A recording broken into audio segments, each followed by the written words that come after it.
थोड़ी जानकारी होगी तो 10वीं क्लास को पढ़ने में हमें सरलता होगी, क्योंकि आपको देखा ही पहली भी क्लास में नहीं तो दूसरी क्लास में परिमेय संख्या और अपरिमेय संख्या से संबंधित क्वेश्चन थे बने, तो संख्याओं के बारे में जानकारी होगी तभी हम कर पाएंगे ना, है कि नहीं। तो पहले हम देख लेते हैं, सबसे पहले प्राकृतिक संख्या क्या होती है, नेचुरल नंबर होती तो होती क्या है कि नहीं।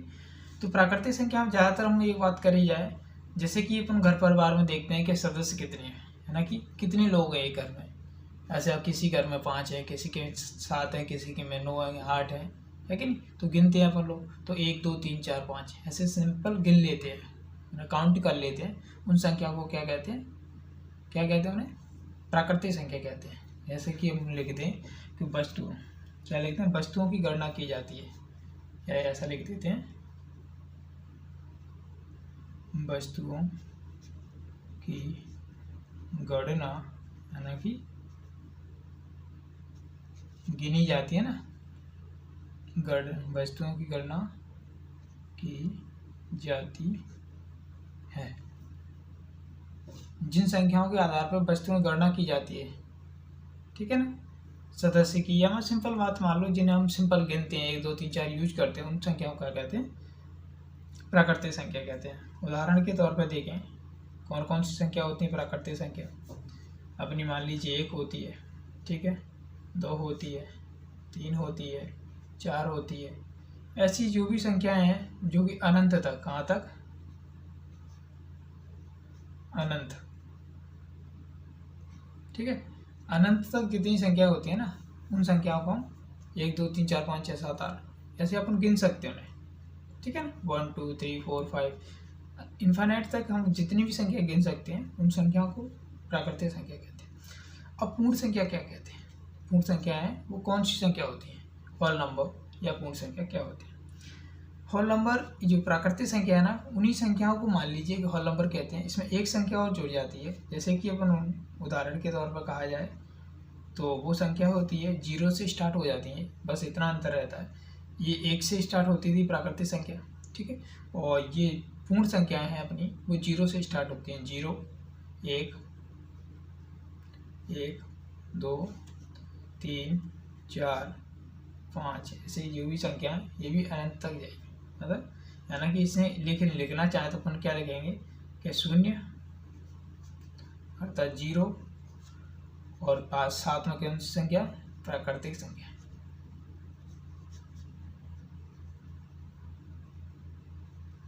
इन दोनों के जोड़ को, यानी कि 0 और वो प्राकृतिक संख्या, इन दोनों को मिला दें तो कौन सी संख्या मिल जाएगी, पूर्णांक संख्या बन जाएगी, ठीक है। अब दूसरी देखें, पूर्ण संख्या बन जाएंगी, सॉरी। अब पूर्णांक संख्या क्या होती है, पूर्णांक संख्या भी इन्हीं से मिलती जुलती है।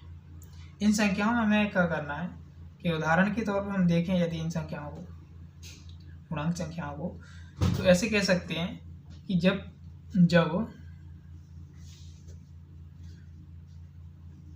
पूर्ण संख्याएं को धनात्मक और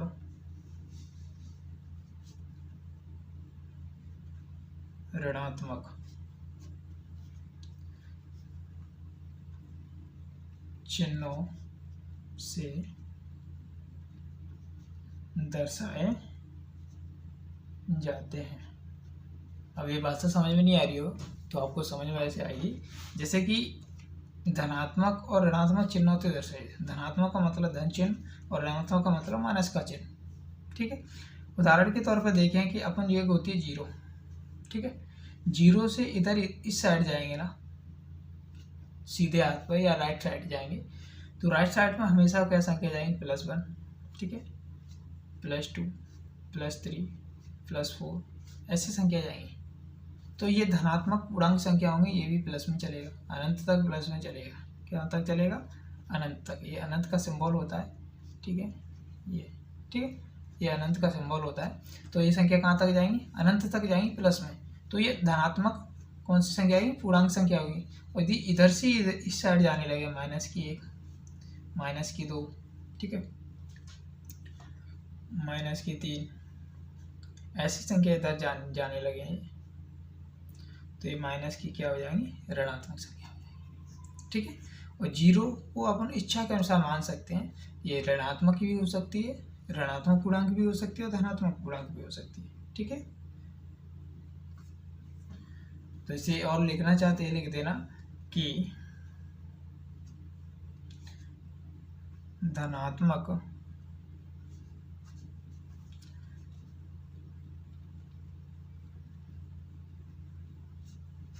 संख्याओं को धनात्मक पूर्णांक कैसे कह रहा है कि यहाँ से यहाँ तक की संख्या इधर गई है ना, इन संख्याओं को क्या कहें, धनात्मक संख्याएं ये सारी को क्या कह सकते हैं, धनात्मक पूर्णांक, यानी पूर्णांक संख्याएं हैं, पर पूर्णांकों में ये वाली कैसी है, प्लस वाली धनात्मक पूर्णांक है, और इस तरफ की कैसी है, ऋणात्मक पूर्णांक। और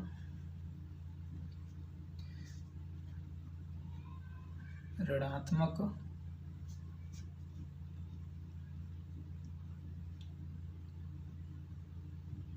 संख्याओं को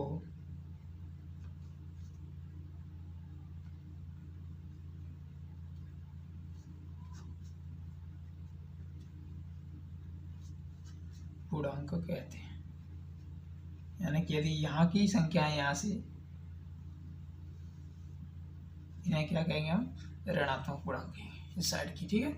और ये जीरो है ना, जीरो इसे ऋण में भी मान लीजिए, धन में भी मान लीजिए, यानी कि यदि जीरो के ऋण के धन के साथ जोड़ रहे हैं तो धनात्मक जीरो हो जाएगी, ठीक है, तो धनात्मक पूर्णांक मानी जाएगी। और यदि इस साइड जोड़े जाएंगे तो इसे हम, ठीक है, तो जीरो का कुछ भी मान सकते हैं, यानी धनात्मक भी मान सकते हैं और ऋणात्मक भी मान सकते हैं। तो जीरो अर्थात शून्य, शून्य को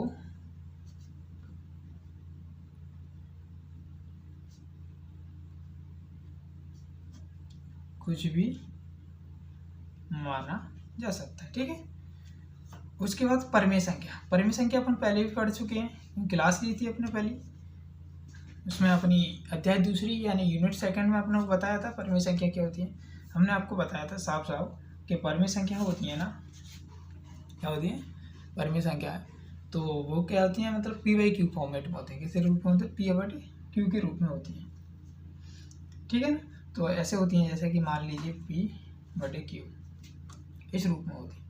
अब पी बटे क्यू के रूप की एक चिक्कर का होता है कि रूप में दर्शाया जा सके, पी बटे क्यू के रूप में दर्शाया जाएगी, यानी कि इसमें क्या होता है, दोनों पूर्णांक आते हैं। दोनों पूर्णांक का मतलब जानते हैं कि धनात्मक पूर्णांक भी और ऋणात्मक पूर्णांक भी, ठीक है। ये वाले जो अभी हम पूर्णांक संख्या पढ़े थे ना, कौन सी, ये वाली संख्या, इसमें ये लिखा था, जैसे परिमेय संख्या अपन पढ़ रहे हैं, सोनी हो रही थी अब से, तो ये परिमेय संख्या है, परिमेय संख्या मतलब पी बटे क्यू के रूप में दर्शाया जाता है, ठीक है, पी बटे क्यू के रूप में दर्शाया जा रहा है। तो पी बटे क्यू के रूप में कैसे दर्शाते हैं, इसमें होता क्या है कि जो पूरी जो है, यानी कि दोनों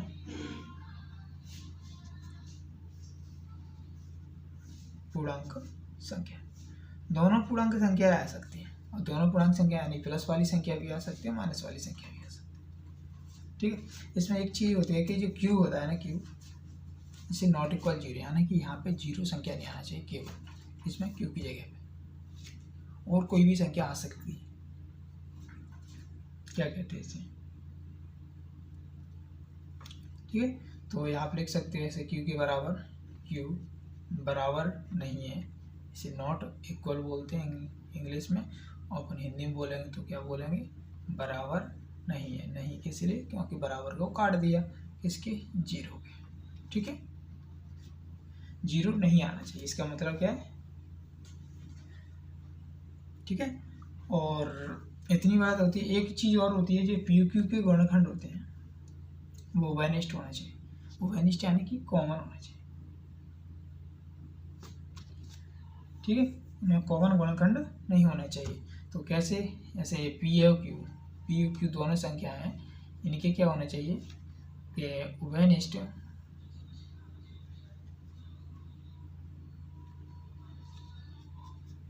गुणनखंड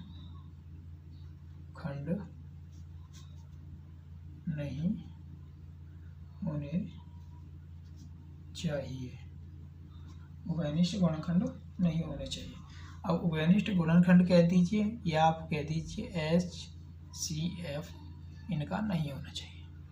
ठीक है, अब HCF के हिसाब से हम एक संख्या बता देते हैं, फिर उनमें उदाहरण भी बता दें कि HCF कैसे नहीं होना चाहिए। ठीक है ना, जैसे कि हमने पहला उदाहरण मान लिया, दिख रहा है, चलिए दिखाई दे रहा है, तो यहाँ देखो उदाहरण कि तो मान लीजिए कि 5/4 P/Q, यानी P 5 है तो Q 4 है, यानी कि Q 0 नहीं है, यानी ये संख्या क्या होगी, परिमेय संख्या। दूसरी संख्या माने, दूसरी संख्या हमने मान ली 6 एक संख्या, 6 के बटे में 1 मान लीजिए, कोई फर्क तो पड़ेगा नहीं, 1 से भाग दोगे तो भी 6 बार जाएगा, तो 6/1, यानी कि ये से 6 भी कह सकते हो, 6/1 भी कह सकते हो। तो 1 है वो Q के बराबर 0 तो है नहीं, यानी Q के बराबर 1 है, तो ये सेटिस्फाइड है, यानी Q के बराबर 0 नहीं होना चाहिए बस, और इनमें से कोई भी संख्या हो। अब उभयनिष्ठ गुणनखंड का मतलब क्या है कि अब जैसे 5 और 4 लिखा है, इनका HCF निकालेंगे ना अपन, महत्तम समावर्तक, तो महत्तम समावर्तक में क्या होगा कि इनका ओपन गुणनखंड आएगा, एक ही आएगा। यदि एक के अलावा आता है, जैसे सपोज दैट मान लीजिए अपन कोई संख्या कि यहाँ लिखिए 8, और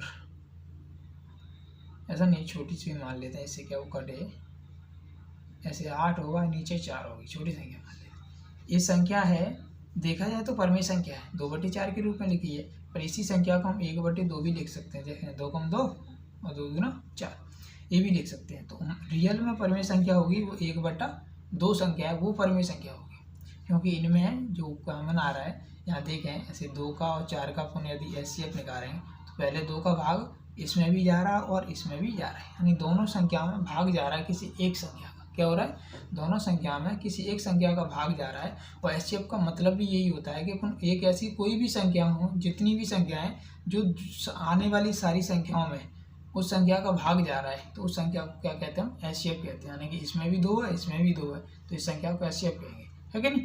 तो ऐसी संख्या ना हो कि वो कटी हुई होना चाहिए संख्या, यानी कि सरल फॉर्म होना चाहिए, उसका और छोटा रूप ना बनाया जा सकते, तो उसे हम कहते हैं परिमेय संख्या। ठीक है, ये हो गई। और उसके बाद और उदाहरण लिख लो अपन, 7/2 लिख सकते हो, 7/2 में कोई कॉमन उभयनिष्ठ गुणनखंड नहीं है, यानी HCF नहीं है अपना।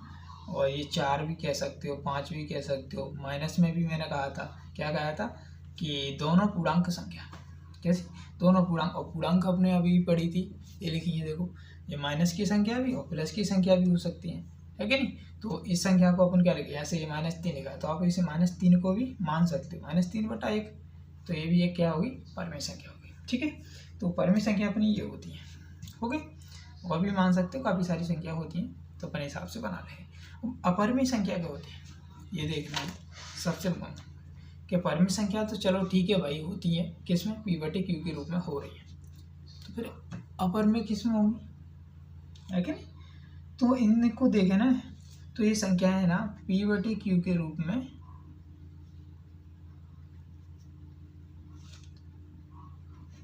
नहीं होती, क्या लिखा, नहीं, ठीक है। नहीं का मतलब कि परिमेय संख्या है ना, वो तो P/Q के रूप में होती है, पर लेकिन अपरिमेय संख्या होती है ना, वो P/Q के रूप में नहीं होती है।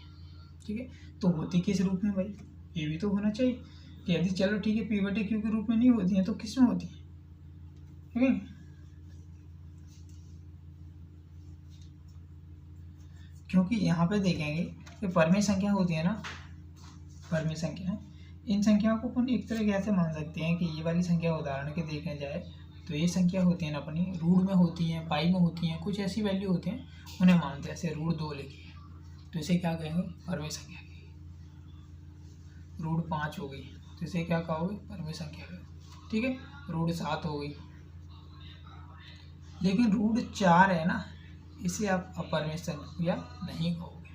क्यों नहीं कहोगे, क्योंकि इसे ध्यान से देखोगे तो इसे 2 का स्क्वायर 2 √2 लिख सकते हैं, क्योंकि 4 क्या है, 2 का वर्ग है, और इस रूट की वजह से ये वर्ग की वजह से 2 की घात 2 लिखा है ना, इसकी वर्ग से रूट है वो कट जाएगा, वो कट जाएगा तो बचेगा क्या, 2, और 2 संख्या हमारी क्या है, परिमेय संख्या है कि नहीं है, परिमेय संख्या। इसलिए √4 को हम अपरिमेय संख्या में नहीं रखेंगे, इसे काट देंगे। ठीक है, तो ऐसी नहीं मान लेना कि रूट में लिखी है हम परिमेय मान लें। तो ऐसी संख्या मानेंगे जिसका क्या नहीं मिलना चाहिए, वर्ग नहीं मिलना चाहिए, मतलब है कि नहीं, यानी कि वर्ग या वर्गमूल नहीं होना चाहिए इसका। ठीक है, तो ये ध्यान से देख लेना, ऐसी एक तरह की इन संख्याओं को मानेंगे। और भी उदाहरण लिखना चाहे और लिख सकते हो, जैसे आप 10 लिख सकते हो, 10 के भी वर्गमूल होता है। 11 लिख सकते हो, ठीक है, 11 लिख सकते हो, 12 भी लिख सकते हो, 13 लिख सकते हो, 14 लिख सकते हो, 15 लिख सकते हो, पर 16 नहीं लिख सकते। 16 4 का वर्ग होता है, ठीक है नहीं। तो इस प्रकार की कोई भी संख्या नहीं लिखोगे, ठीक है, ध्यान रखिएगा। क्या नहीं करोगे, 16 नहीं लिखोगे अपन, और 16 के बाद 4 के बाद 5 का वर्ग होता है 25, उसे नहीं लिखोगे। तो इस प्रकार की संख्या एक होती है अपनी पाई, ठीक है, तो पाई भी होती है, ETC एटसेट्रा, यानी कि इसके अलावा और भी संख्या हो सकती है, इसका मतलब ये होता है, ठीक है। तो इस प्रकार से हमारी अपरिमेय संख्या होगी। अब इन सभी को छोड़ के हम ध्यान से चलें तो और दूसरी संख्या देख लेते हैं कि ये वास्तविक संख्या को होती है, ठीक है। चलिए आज हम देखते हैं वास्तविक संख्याएं क्या होती हैं। ये वास्तविक संख्या, तो वास्तविक संख्या मतलब वास्तव में होंगी, उन्हीं संख्याओं को हम वास्तविक संख्या कहेंगे, ठीक है। तो इन संख्याओं में क्या होते हैं कि हम परिमेय और अपरिमेय दोनों संख्याओं को मिक्सअप कर लेते हैं, मिला लेते हैं, ठीक है ना। अभी परिमेय संख्याओं में हमने क्या पढ़ा था कि परिमेय संख्या और प्लस में कर दिया अपरिमेय, ठीक है ना। तो परिमेय संख्या थी वो क्या थी, P/Q के रूप में थी, है, और ये क्या सी थी, रूट के रूप में थी और एक पाई के रूप में थी, ऐसे कुछ थी संख्या, ठीक है नहीं थी।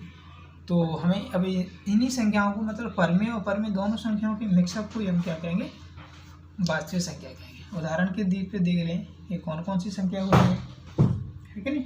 तो यदि इन संख्याओं को देखें जैसे कि 5/4 ये हमने किस में लिखी थी, परिमेय संख्या में लिखी थी, और इसी को हम वास्तविक संख्या में लिख रहे हैं। इससे मतलब पता चल रहा है हमें कि परिमेय संख्या होती है वो वास्तविक संख्या भी होती है, वास्तविक संख्या परिमेय भी होती है और अपरिमेय भी होती है, ठीक है। और हमने 3 को भी लिखा, 2 को भी लिखा, ये सारी संख्या किस में लिखी थी, परिमेय संख्या में लिखी थी। पर इसी के बाद हमने √2 लिखा था, √5 लिखा था, है कि नहीं। तो इन संख्याओं को हम क्या कहते हैं, एटसेट्रा। इसके अलावा और भी संख्या है, तो इन संख्याओं को रूट वाली संख्याओं को क्या लिखेंगे हम, अपरिमेय और परिमेय संख्या भिन्न में रूप में मान लीजिए, या इनके बीच एक भी मान सकते हो, तो उसे लिखो या ना लिखो एक ही बात है।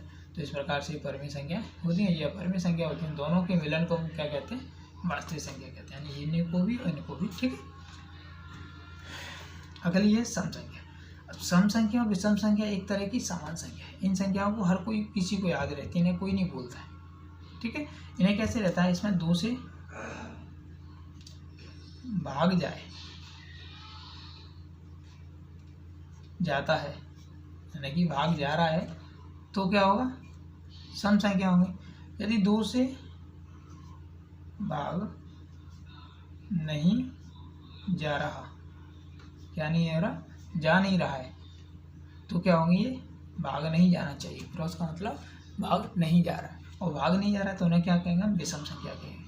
कैसे पता चलेगा, हम एक संख्या लिखे, कुछ संख्या इधर लिख लेते हैं अंदाजे से, फिर उधर उदाहरण के तौर पे बाद में लिख देंगे कि कौन सी संख्या है सही, ठीक है। ऐसे हमने लिखा 1 2 3 4 5 6 7, ऐसे हमने संख्या लिख ली, ठीक है। अब इसमें कौन सी संख्या विषम है, कौन सी संख्या सम है, ये हमें देखना है कि नहीं, ये तो देखना है। तो हम क्या कहेंगे कि जो सम संख्या होती है ना, उसमें क्या होता है कि 2 का भाग जाना चाहिए, क्या हम कहते हैं 2 का भाग जाना चाहिए। और वो संख्या कौन सी, प्राकृतिक संख्या भी होती है। प्राकृतिक संख्या पढ़ी थी हमने, प्राकृतिक संख्या स्टार्टिंग में पढ़ के आए थे, 1 2 3 4, यानी कि इनमें हम वस्तुओं की क्या कर सकते हैं, गणना कर सकते हैं, उन्हें हम प्राकृतिक संख्या कहते थे, है कि नहीं, 1 2 3 4। तो इन्हीं प्राकृतिक संख्याओं में से निकल के आते हैं, कुछ सम होती हैं, कुछ विषम होती हैं, ठीक है। कुछ संख्याओं को सम को इवन बोलते हैं, इवन सम नंबर, और विषम को बोलते हैं ऑड नंबर, ठीक है। तो 2 से भाग देंगे तो 1 में 2 से जाएगा, नहीं जाएगा ना, पर 2 का 2 में चला जाएगा, यानी कि 2 संख्या है अपनी भाई, और 3 में 2 का जाएगा, नहीं जाएगा, तो 1 में नहीं गया, 3 में नहीं गया, तो ये संख्या कौन सी होगी, विषम होगी। 4 में जा रहा है 2 का, जाएगा भाई, तो ये 4 यहाँ ले गई। 5 में जाएगा, नहीं जाएगा, तो नहीं जाएगा, तो विषम में आ जाएगी। 6 में जाएगा, जाएगा, यहाँ आ जाएगी। 7 में जाएगा, नहीं जाएगा, 7 में नहीं जाएगा, तो 7 विषम में आ जाएगी। तो इस प्रकार से इस संख्या हम लिख सकते हैं, 9 हो गई, 11 हो गई, 13 हो गई, ऐसे चलती जाएगी, एटसेट्रा, ठीक है। और ये संख्या 8 हो गई, 10 हो गई, 12 हो गई, तो ऐसे चलती जाएंगी। अनंत तक। ठीक है, तो ये सम संख्या होती है विषम संख्या, यानी दो से कट रही है उन संख्या को सम कहते हैं, और दो से नहीं कट रही है ना उन्हें हम विषम कहते हैं। ठीक है, अब अभाज्य यानी कि भाग लिखा है, भाज्य यानी भाग जाने वाली संख्या, और फिर अ लगा है, इसका ना जाने वाली संख्या। ठीक है, अब दोनों भाग जाने वाली और ना जाने वाली दोनों संख्याओं में अंतर देखें तो फिर कैसा रहेगा। ये संख्या लिखिए अभाज्य संख्या, यानी कि इन्हें इंग्लिश में बोलते हैं PRIME, प्राइम नंबर। अभाज्य संख्या यानी कंपोजिट। ठीक है, कंपोजिट नंबर। अब अभाज्य संख्या क्या होती है, जिसमें हम क्या कह रहे हैं कि भाषा लिख देता हूँ ना। अभाज्य संख्या यानी कि भाग जाएगी नहीं, किसके अलावा, एक और स्वयं,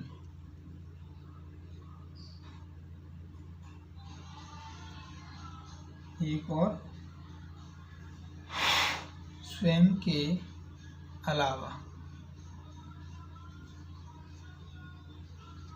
किसी और का भाग नहीं जाता है। ठीक है, किसका, एक का तो जाता ही जाता है, और एक के अलावा स्वयं। स्वयं क्या होती है, यानी कि मान लीजिए अपन अभी ये संख्या लिखी थी विषम वाली संख्या, उन्हीं में से कोई संख्या उठा लें, ऐसे 3 है। ठीक है, 3 में किस किस का भाग जा रहा है, एक का जा रहा है, 3 का जा रहा है, यानी 3 स्वयं हो गई और एक हो गई। ऐसे 5 में कितने का जा रहा है, एक का जा रहा है, 5 का जा रहा है, और किसी का नहीं जाएगा। तो इस प्रकार की संख्या होती हैं, कौन कौन सी होती हैं, उन संख्याओं को लिख लेंगे अपन। तो अभाज्य संख्या अपनी 5 होती है, 7 होती है। और यहाँ पर देखो विषम संख्याओं में देखोगे ना, विषम संख्याओं में कौन सी मिल रही है, 9 मिल रही है। 9 है ना, कितनी से कट रही है, 3 से कट रही है, इसलिए ये यहाँ पे नहीं आएगी। यानी कि इसमें तो वो संख्या आएंगी जिनमें क्या होगा, भाग नहीं जाएगा। तो 11 है, 13 है, 13 के बाद 14 में जाता है, 15 में जाता है, 16 में जाता है, नहीं पर लेकिन 17 में संख्या में नहीं जाता, 19 में नहीं जाता, 18 में जाता है। तो इस प्रकार की संख्या है, उन संख्याओं को हम क्या कहते हैं, अभाज्य संख्या कहते हैं। इसमें 17 में भी जाएगा ना, एक का जाएगा और 17 का, इन दो संख्याओं का भाग जाएगा। यानी कि बस केवल दो संख्या, किसका, एक का तो हर किसी संख्या में जाता है और स्वयं का भी हर किसी में जाता है, उसके अलावा किसी और से ना कटे तीसरी संख्या दे, तो उन संख्याओं को क्या कहेंगे हम, अभाज्य संख्या कहेंगे। ठीक है, भाज्य संख्या क्या होती है, इनमें क्या होता है, एक और स्वयं के अलावा किसी तीसरी संख्या से भाग जाए। ठीक है, अब की तीसरी संख्या से भाग जाए उन्हें कहेंगे हम विषम संख्या, क्या कहेंगे, सॉरी भाज्य संख्या कहेंगे, विषम नहीं। ठीक है, तो वे कौन कौन सी हैं, कौन कौन सी होंगी, अपन उदाहरण के तौर पे ने भी लिख लें। तो हो पा रही है आपको, नहीं हो पा रहा है, चलिए ये देखते हैं अब। ठीक है, अब तो सो रहा है। अब देखिए उदाहरण के तौर पे देखें, जैसे कि अपनी 2 है, इस 2 को अपन इसमें रख सकते हैं क्या, नहीं रख सकते, ये सोचना है, रख सकते हैं या नहीं रख सकते हैं। देखो 2 में 1 का भाग जाएगा, 2 का जाएगा, इसके अलावा किसी और संख्या से भाग नहीं जाएगा, है कि नहीं। तो ये संख्या है ना, ये किस में रखेगी, सम संख्याओं में रखी जाएगी, ना कि भाज्य संख्या में। ठीक है, क्योंकि 2 में 2 संख्याओं को ही भाग जा रहा है, एक का स्वयं का, और ये किसकी कंडीशन को फॉलो कर रही है, ये अभाज्य संख्या होगी। तो इसे अभाज्य संख्याओं में हम काउंट करेंगे। तो ठीक है, 2 को किस में काउंट करेंगे, अभाज्य संख्याओं के साथ काउंट करेंगे, पक्का ना, भूलोगे तो नहीं। तो इसलिए इस संख्या को हम छोड़ देंगे, किस में छोड़ देंगे, अभाज्य संख्याओं के साथ। तो कौन कौन सी संख्या होती है, इसे नहीं लिखेंगे, क्या नहीं लिखेंगे, इसे नहीं लिखेंगे, याद रखिएगा। अब उसके बाद हमने क्या ली, 4 ली, 4 में किस किस का जा रहा है, देखो 1 का जाएगा, 2 का जाएगा, 4 का जाएगा। तो इसका मतलब 1 2 यानी और 4 नहीं, अपने 1 का और स्वयं का जाने के साथ साथ 2 का भी जा रहा है, यानी 3 संख्या हो गई, किसी तीसरी संख्या का भाग जा रहा है, इसका 1 का जा रहा है, 4 का जा रहा है, यानी 1 के अलावा स्वयं का जा रहा है, 1 के अलावा स्वयं का जा रहा है, और स्वयं के जाने के साथ साथ 2 का और जा रहा है, यानी किसी तीसरी संख्या का भी भाग जा रहा है, और किसी तीसरी का जा रहा है। तो ये संख्या कौन सी होगी, भाज्य संख्या होगी, पक्का ना। ठीक, और ये 2 नहीं होगी, 2 में क्योंकि 1 का जा रहा है, 2 का जा रहा है, 1 का यानी कि इसमें तो ये अभाज्य संख्या का रूल निकल रहा है, इसमें 1 का स्वयं का जाए, 1 का स्वयं का तो इसी में जा रहा है, तो इसे हम अभाज्य संख्या में काउंट करेंगे, वो भी मैंने लिख दी है। ठीक है, उसके बाद अपन 6 को रख सकते हैं। 6 में देख कितने का जाएगा, 1 का जाएगा, 3 का जाएगा, 6 का जाएगा, यानी स्वयं का जा रहा है, 1 का जा रहा है, उसके बाद 3 का भी जा रहा है, ठीक है नहीं। तो इससे हिसाब से 6 भी होगी, और 6 के बाद कौन सी होगी, 9 होगी, 8 भी होगी, है कि नहीं, 9 होगी, 8 होगी, ऐसी काफ़ी सारी संख्याएँ हैं वो सारी होंगी, ठीक है। तो इतना नहीं सोचना 15 है, 18 और आगे तो काफ़ी सारी संख्या मिल जाएंगी, तो अपन ऐसे देख लेंगे, हमें जाना चाहिए। और सहअभाज्य संख्या है जो कि हमने पढ़ी भी है, किसने प्राइम संख्या वाले क्वेश्चंस किए थे अध्याय 2 में, उनमें पढ़े थे। अब ध्यान से पढ़िएगा सहअभाज्य होता क्या है। सहअभाज्य हम ऐसे कह सकते हैं कि इन दो संख्याओं का कम से कम जोड़ा लेंगे, 2 का ही 3 का भी ले सकते हैं। ऐसा हमने लिया, 2 लिए, 3 लिए, इनका SCF है ना, SCF हमेशा 1 आना चाहिए। क्या आना चाहिए, 1 आना चाहिए। इसे क्या कहते हैं, उभयनिष्ठ,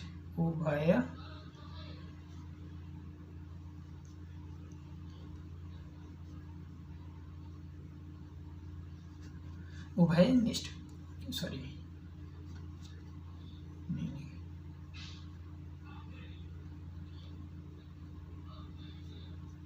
उभयनिष्ठ, ठीक है, उभयनिष्ठ गुणनखंड।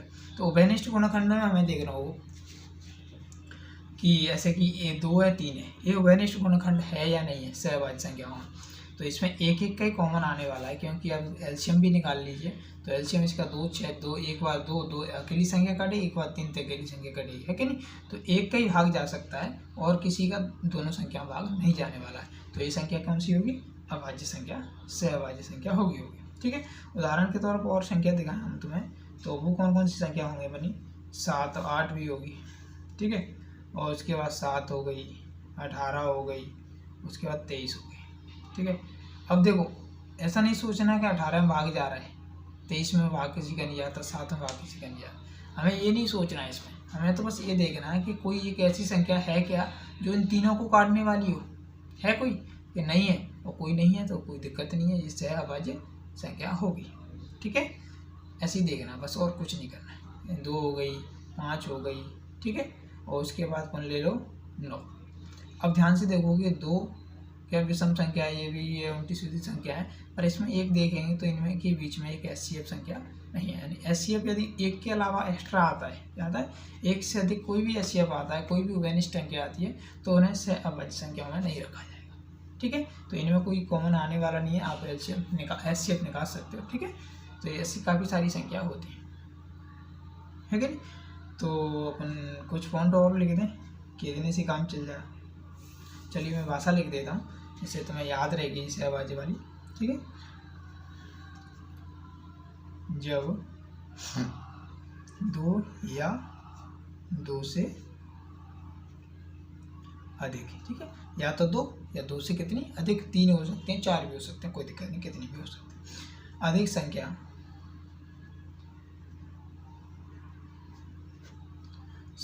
में एक के अलावा, मैंने कही था एक के अलावा क्या चीज होना चाहिए, कोई भी उभयनिष्ठ गुणनखंड, कोई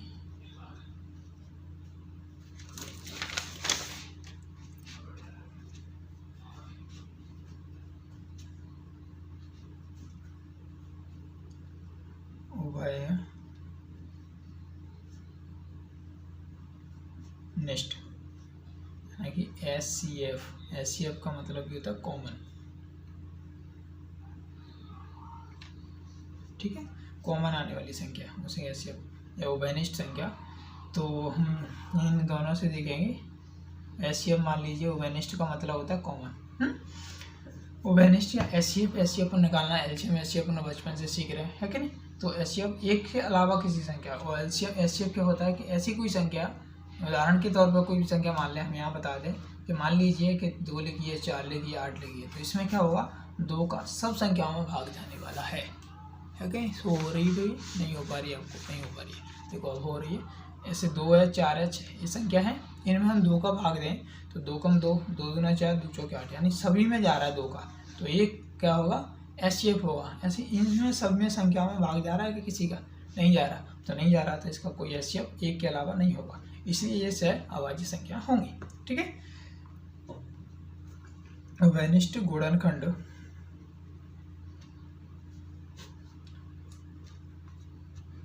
नहीं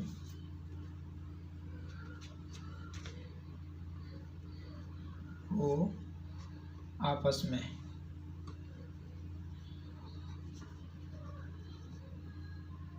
ठीक है, तो उन संख्याओं को क्या कहते हैं? सहभाज्य संख्या होती है। तो ये तो हम लिख नहीं रहे, पर इतना पर ध्यान रखिएगा, सहभाज्य आपस में कोई भी उनके बीच में क्या होनी चाहिए? गुणनखंड नहीं होना चाहिए। ठीक है, गुणनखंड का मतलब भी यही होता है। तो सब नाम अलग अलग हैं, क्योंकि संख्या का खंडन करते हैं। यहाँ पे संख्या का खंडन क्या हुआ? 4 गुणा 2 हुआ है 8 का, इसका क्या हुआ? 2 गुणा 2 हुआ है, इसका क्या हुआ? 2 गुणा 1 हुआ है। तो एक खंडन होता है इनके बीच में, ये 2 2 2 2 क्या मिलेगी? कॉमन मिलेगी। इस हिसाब से गुणनखंड नहीं होना चाहिए, है कि नहीं? और इसी हिसाब से हम इन चीज़ों को सभी को देखते हैं। ठीक है, तो ये अपना टॉपिक ख़त्म होता है संख्याओं के बारे में, और ध्यान से इसे पढ़ लीजिएगा सभी बच्चे।